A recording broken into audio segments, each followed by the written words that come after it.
Hello everyone. Today I bring you how to do basic level leather painting. This same procedure could be used for latex as well. So without further ado, let's see the principles first. This is going to be a gradation like painting. I have this rectangle right here which you can imagine as a portion of a circle cut off and then straightened. The very middle part of this rectangle would be the top of the circle, as in the part where the light is directly hitting. Gradually, both the sides would be darker, and once again, when it reaches the edges, it's going to be lighter because the surface is curved. The immediate part after the direct reflection would be the darkest area. Then, gradually, it would be less darker. Next, the part near the edges would be the part where the indirect light hits. As in, when the light source hits the surface or the surrounding and reflects onto the object, that is called indirect lighting. It won't be harsh like direct highlights, it's going to be much softer and milder. Let's do a quick recap before we move on to the next part. So, the middle part is going to be the brightest part. Then, the parts immediately next to the brightest part are going to be the darkest parts. And then, gradually it will be less darker and then it will be much lighter because there's an indirect light source. And that's how we are going to do the gradation. Now that we have discussed all the placements, let's see how it looks like after we add color to it. I'm leaving the middle part as it is because it's going to be the highlight. Then the darkest color sits right next to it. Beside the darkest color, the less darker region is going to take place. So I have used dark gray for that. The part where the indirect light hits is going to be lighter gray. And finally, to define the edges, we are going to do this super dark and super light part. This region would be very small as it's a fine detail. Now, I'm going to quickly blur it so that you can see how it's going to look like. But I am not suggesting you to use the blur tool for painting. I'm doing this just to give you an example. Now that we know about the principles, I'm going to move on to the painting part. This is the silhouette. If you have seen me painting clothes, you might have known that I don't really use line art. I just start with basic shape and then use the eraser to make it a proper silhouette. You can see it's a basic level stuff because there is almost no part where the folds or creases could be formed. Whereas if you look at this one, the process is going to be much difficult. So we are not going to talk about it today. I think it would be better if we take one step at a time. It's time to start painting. Let's say the light source is at this side. Always figure out the light source before you start painting. Now, we are going to take a new layer over the silhouette layer. We have to turn on the clip tool so that the color does not spill out. For the entire painting process, I have used the pen fed brush. As we already have the darkest part ready, I have started with the darker gray area. You don't have to be super precise with the strokes. Just make sure to paint along the shape of the legs. If you think there is any problem or if it's too thick or something, you can always use the eraser to remove the unwanted parts.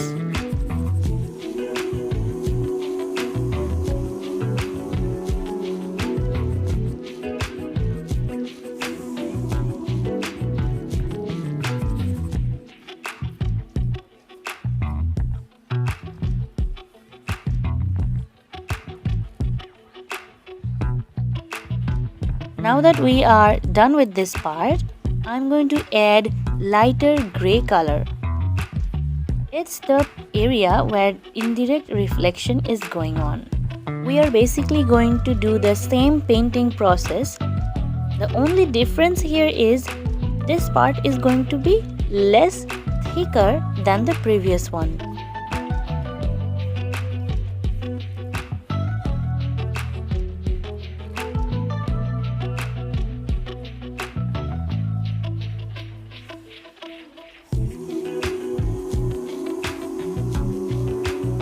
Now the people who loves precision and super organized look, you can use Bezier curve tool for this painting process.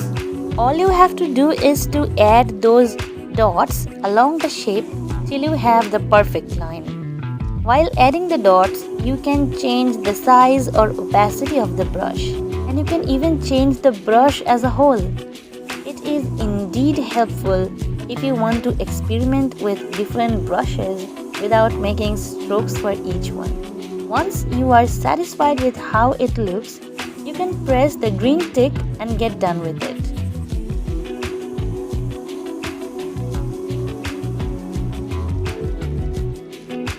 See, I told you it's really neat. So let me repeat this process for the other parts to show you how it's done.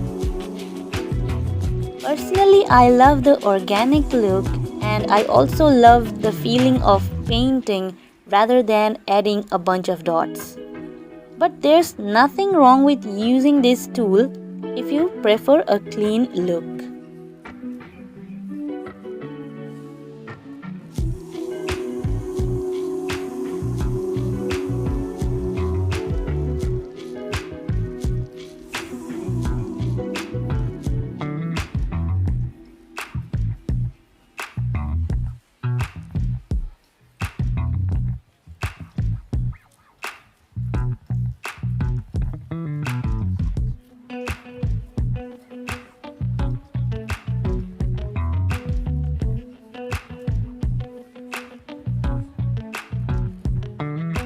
Now I'm going to turn off this tool because I won't be able to move my hand freely if I keep using this.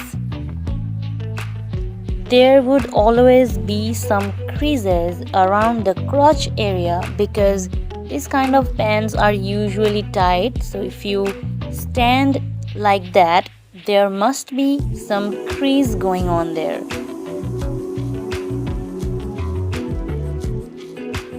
We are now done with both the lighter and darker parts. Next, I am going to add some highlights. My first essential tip for highlighting would be don't try to be precise. Make sure to add some intentional bumps and shaky lines. That makes it look more authentic, at least in my eyes. I hope you can see it as well.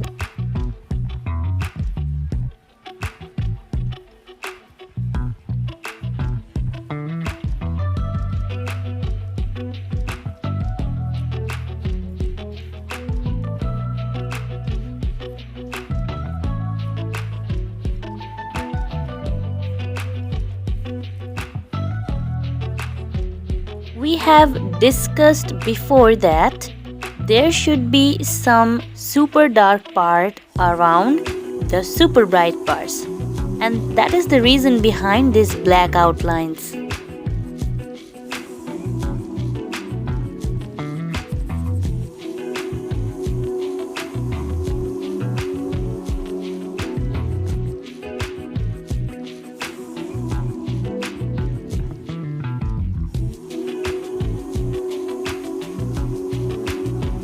We can see that the lighter gray and darker gray parts are not properly blended. So I'm going to use the mixer brush and blend the intermediate zone, not the entire part.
Now it's time to add the shine.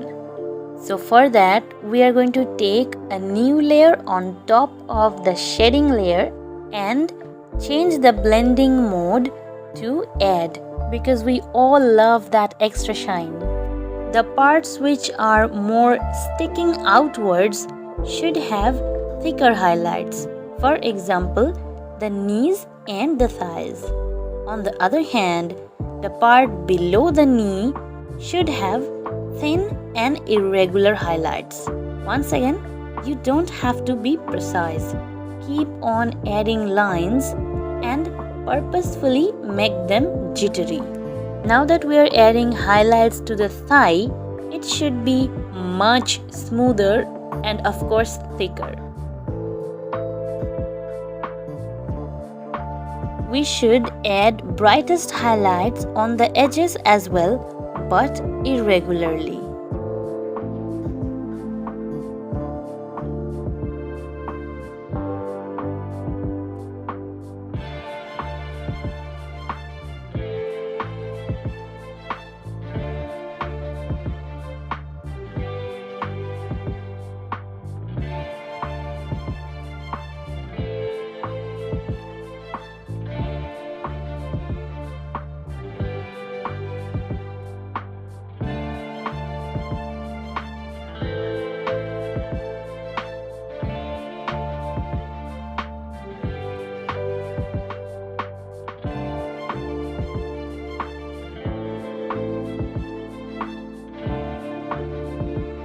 The side from where the light is coming should shine brighter than the other side.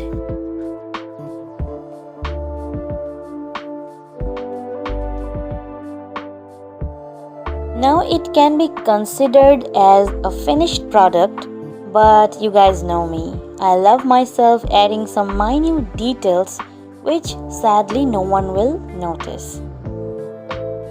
So right now I'm going to do that. There's nothing to explain here, so I would say just watch and follow along. If you have any problems understanding this part, let me know in the comment section. I will get back to you when we are done with this part.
So finally we are done with painting the leather pants. I hope it was easy to understand and you would be able to apply it in your portraits as well.